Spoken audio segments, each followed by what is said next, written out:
कल्याणमध्ये मायलेकाच्या अपघाती मृत्यूनंतर मनसे आक्रमक झाल्याचं पाहायला मिळते। मनसेकडून रास्ता रोको आंदोलन करण्यात आले।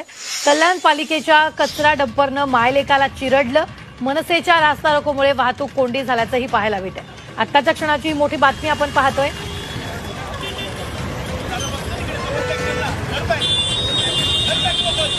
मनसेच्या रास्ता रोकोमुळे वाहतूक कोंडी झाली। तर कल्याणच्या आग्रा रोड परिसरात दक्षिण मुख्य हनुमान मंदिर चौकात सकाळी 12 वाजता मुलाला शाळेतून घरी घेऊन जाणाऱ्या आई आणि 3 वर्षाच्या चिमुरड्याचा अपघाती मृत्यू झाल्याची घटना घडली होती।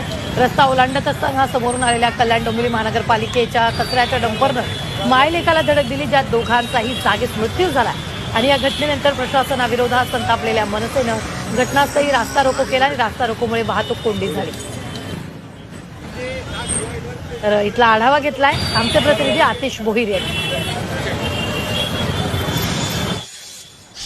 कल्याणचा हा आग्रा रोड आहे। या आग्रा रोडवरती काही वेळापूर्वीच एक चिमुकला आहे आणि तिची आई जे रस्ता क्रॉसिंग करत होती त्यावेळेला जिथे अपघात झाला आणि या अपघातामध्ये मुलाचा आणि आईचा जागी मृत्यू झालेला आहे। महापालिकेचा असलेला जो डंपर आहे कचऱ्याचा, त्याच्या खाली येऊन मुलगा आणि चिमुकला जो आहे तो मृत्यू झालेला आहे।